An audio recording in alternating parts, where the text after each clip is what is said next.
So now I stay connected to Sudan by going back virtually every year or two.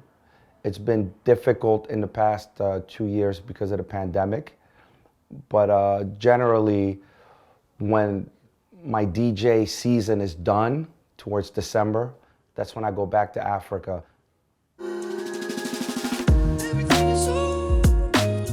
My name is Mohammed Hamad, professionally known as DJ mOma. I was born in Sudan. I never actually lived in Sudan, but because my father was with the UNESCO, we went back every 2 years. And you know, the number one memory beyond just, you know, seeing family and enjoying the local culture and the food is how people looked at us as the privileged Westerners coming home, you know. And we would get teased because we would try to play soccer with the kids and we'd put on sneakers while everybody was playing barefoot in the wastelands. But I loved every part of it, you know, because it was just, it was challenging as a little youth, as they say, you know.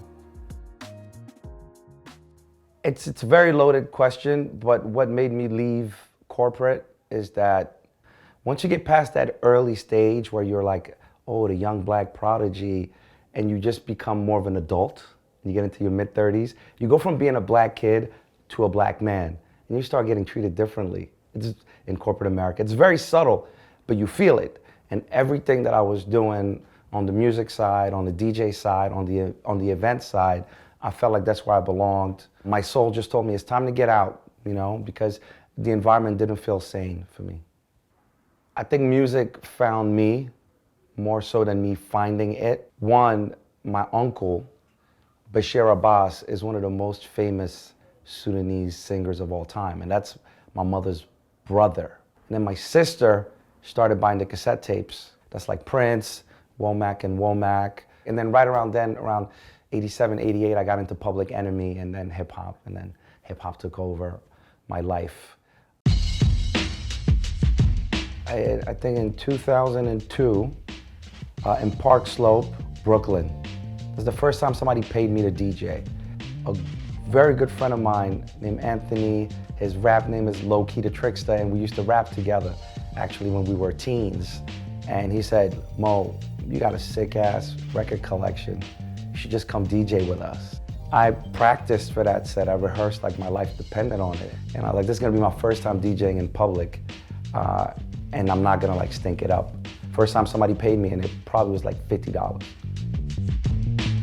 So Everyday People got started probably 10 years in my DJ career.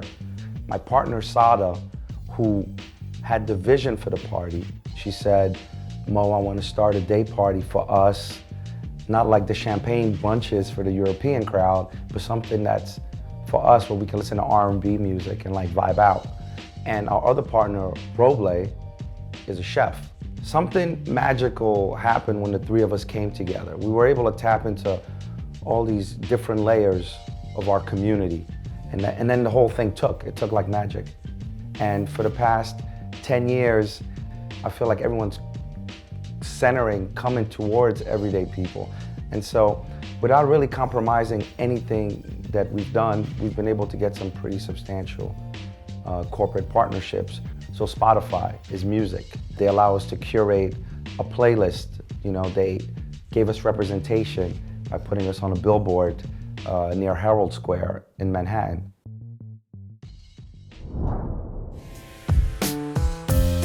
New York City is still my favorite place to DJ. So New York kind of brings about the best of every element of my community. Johannesburg, because South Africa is just a little bit more magical than anywhere else I've ever been. That's why I think Johannesburg is the most special place for me to DJ after New York.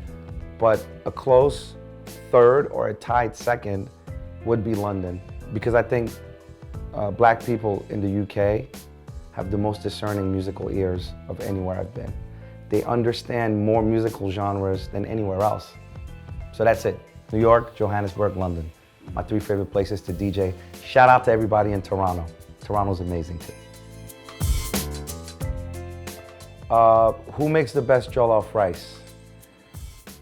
I'm gonna go with the people of Senegal. because jollof is from Wolof, the Wolof people. So let's just say that maybe they got first dibs on it. So the part of Africa that reminds me the most of Brooklyn is a tie between Johannesburg and Nairobi.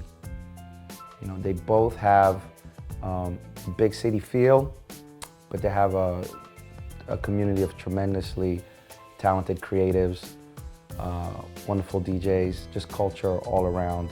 And there's that connection, Brooklyn, London, Nairobi, Johannesburg. I really like that itinerary.